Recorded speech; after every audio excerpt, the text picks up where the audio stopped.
اعوذ باللہ من الشیطان الرجیم بسم اللہ الرحمن الرحیم۔ معزز سامعین کرام، السلام علیکم۔ امید کرتے ہیں کہ آپ سب اپنے پیاروں کے ساتھ بخیر و عافیت اپنے گھروں میں خوش اور آباد ہوں گے، اور جو پریشان ہیں کسی بھی وجہ سے ان کے لیے دعا گو ہیں کہ اللہ تعالیٰ ان کی پریشانیوں کو دور فرمائیں، آمین۔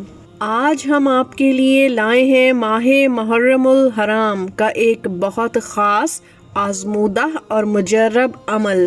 آج محرم الحرام کی 7 تاریخ ہے، اور آج کی تاریخ اور آنے والی تاریخیں محرم الحرام کے مہینے کی بہت اہم تاریخیں ہیں۔ یوں تو یہ پورا مہینہ ہی بہت برکتوں والا ہے، عبادت والا ہے۔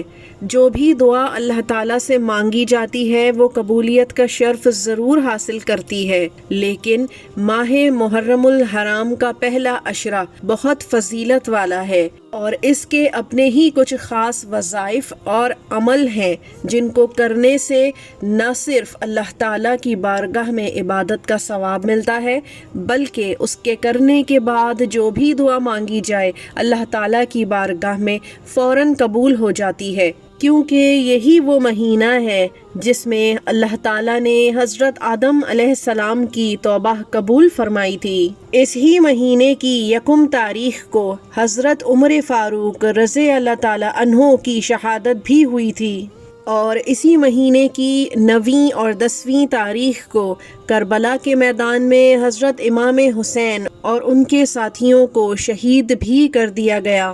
10 تاریخ کو حضرت ادریس علیہ السلام کو درجات عالیہ بھی نصیب ہوئے، اور حضرت ابراہیم علیہ السلام کو خلیل کا منصب عطا ہوا۔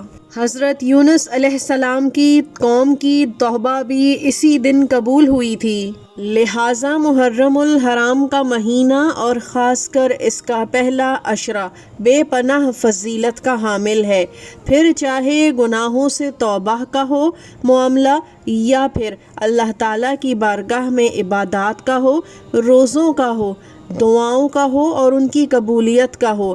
کوئی ایسا معاملہ نہیں جو اللہ تعالیٰ کے سامنے جائے اور قبولیت کا شرف حاصل نہ کرے۔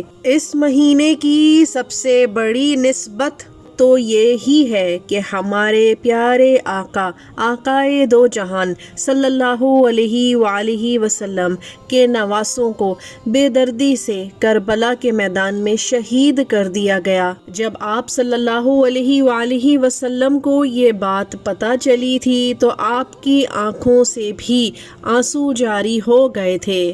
یہی وہ قربانی ہے جس نے آج مسلمان اور اسلام کے نام کو زندہ رکھا ہوا ہے۔ ہمیں اپنے آنکھوں سے، دل سے، عمل سے اس مہینے کی عقیدت کو ظاہر کرنا چاہیے۔ عزت احترام میں کوئی کسر نہیں چھوڑنی چاہیے، لیکن ہمیں 9 اور 10 محرم کو روزہ رکھنا چاہیے۔ پہلے عشرے میں عبادات کرنی چاہیے، نوحہ وغیرہ نہیں کرنا چاہیے۔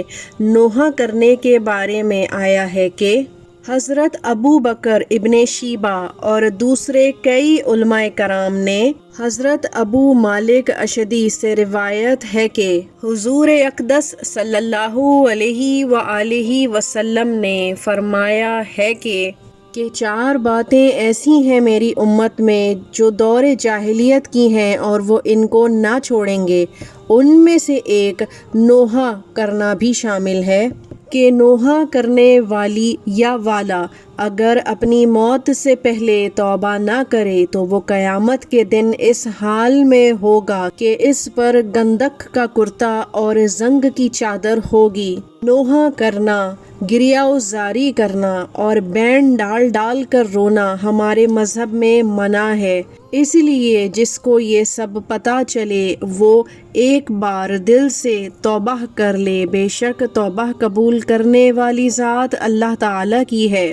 اس کے ساتھ آج کے لیے جو وظیفہ ہے وہ بہت اہمیت کا حامل ہے، پھر چاہے آپ کی مراد لاکھوں اور کروڑوں پانے کی ہو، اولاد نصیب کرنے کی ہو یا پھر اولاد کی شادی کی ہو، کسی بھی قسم کی بیماری سے نجات کی ہو، یا پھر دنیا جہان میں کوئی بھی ایسی حاجت ہو جو پوری نہ ہو رہی ہو، اس کے لیے یہ عمل جو 7، 8 اور 9 محرم الحرام کو کیا جاتا ہے بہت مجرب ہے۔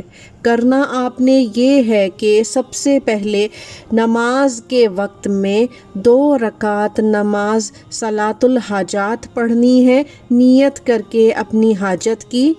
نماز پڑھ لینے کے بعد اول آخر 11 مرتبہ درود ابراہیمی پڑھنا ہے، اور اس کے درمیان آپ نے 313 مرتبہ سورہ یاسین کی یہ آیت سلام قولا من رب الرحیم کو پڑھ لینا ہے۔ اس کے بعد جب درود بھی پڑھ لیں تو پھر 1 مرتبہ سورہ یاسین کو پورا پڑھنا ہے، اور پھر ہاتھ اٹھا کر اپنی حاجت کو اللہ تعالیٰ کے سامنے رکھ دینا ہے۔ محرم الحرام کا یہ خاص عمل آپ کو آپ کی حاجت ضرور دلوائے گا انشاءاللہ۔